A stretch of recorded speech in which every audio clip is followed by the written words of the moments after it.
Meantime, Republican Congressman Michael McCaul of Texas joins us now to talk about this. Foreign Affairs Committee Chairman, member of the Homeland Security Committee. Thank you so much for talking to me.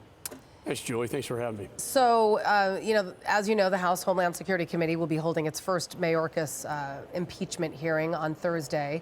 Republican lawmakers are blasting the DHS secretary for his handling of the border. First, I want your take on this potential impeachment, because clearly he has dropped the ball.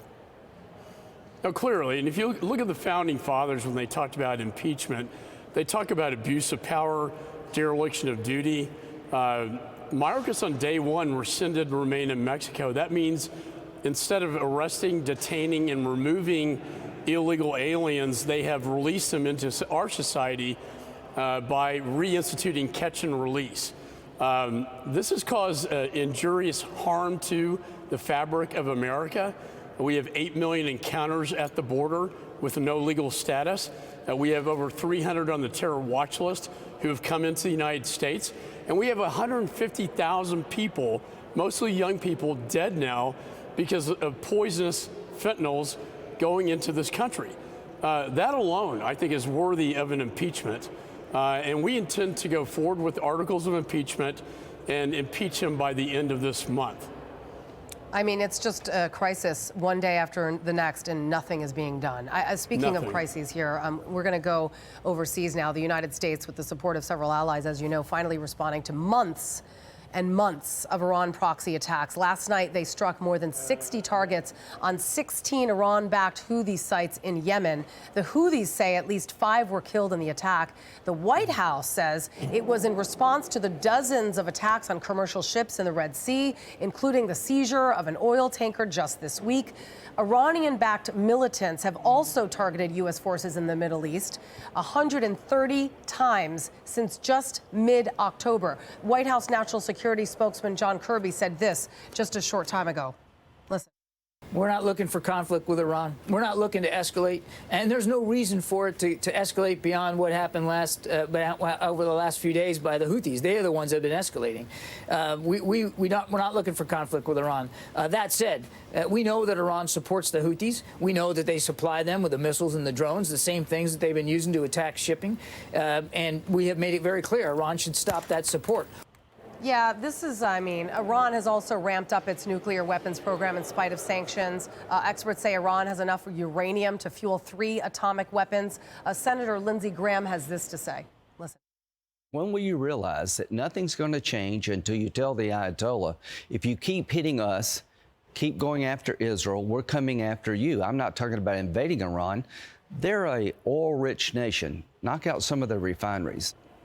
And a Houthi spokesman had this to say. They said that this will not go unanswered and unpunished. Another adding, quote, America and Britain will undoubtedly have to prepare to pay a heavy price and bear all the dire consequences of this blatant aggression.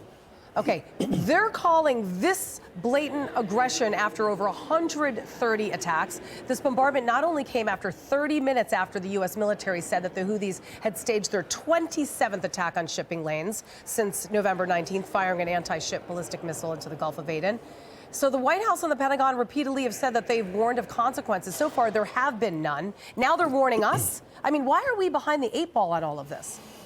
Well, that's right. It's all about deterrence, about projecting strength, not weakness. We've been projecting weakness ever since Hamas invaded Israel with respect to the Iran-backed militias, Hezbollah, and the Houthi rebels, in addition to Hamas. The Houthi rebels with impunity have hit commercial ships in the Red Sea, causing them to go around Africa, increasing prices over 250%. So as we talk about inflation back home, think about the price rise that we're going to see from this Middle East conflict, in addition to the energy prices as well. I do commend the administration for finally hitting back. I was with the chairman of the Joint Chiefs of Staff last night at his residence when the call came in from the White House where he approved these 60 airstrikes on the Houthi rebels. And I would say it's about time. They only understand one thing in that part of the world, and it's force and its power. And they question our resolve in the region. And we need to show them that we're serious, that we're not going to back down to their threats, and we're going to hit them back. With respect to what Lindsey Graham said, we know Iranian ships are in the Red Sea conducting these operations, coordinating with the Houthi rebels. And it seems to me, even though Congress has not authorized that, and my committee would authorize that use of force, that they do have self-defense Article 2 authorities to hit those Iranian vessels in the Red Sea as well.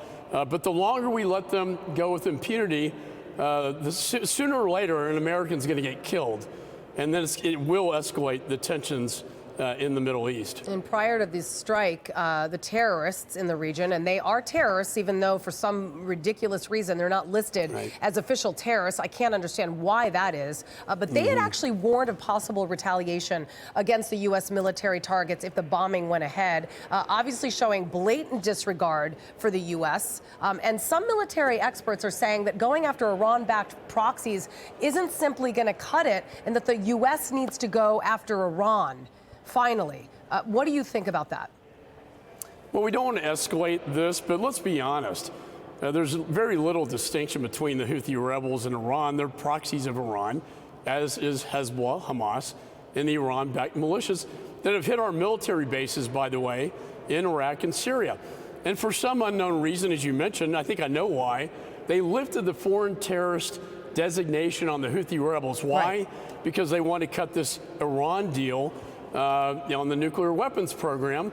Meanwhile, our special envoy for Iran is now under FBI investigation for a violation of his security clearance, possibly leaking information to the Iranian people or their officials. I think we're getting dangerously close to a conflict directly with Iran, particularly when you look at the ships I talked about that are basically operated by Iran in the Red Sea itself. If they cut off all commercial ships in the Red Sea, it could bring commerce, global commerce, to a grinding halt and will cause a massive increase in prices and energy prices as well. I mean, we just released millions of dollars in sanctioned money. We're basically fueling Iran's weaponry. It's just, it makes no sense. That's all the time. I would love to talk to you further, but Congressman Michael McCaul, that's all the time we have. Thank you so much. Have a great weekend. No, thanks for having me. I appreciate it. Hey everyone, I'm Emily Campagno. Catch me and my co-hosts Harris Faulkner and Kaylee McEnany on Outnumbered every weekday at 12 p.m. Eastern, or set your DVR. Also, don't forget to subscribe to the Fox News YouTube page for daily highlights.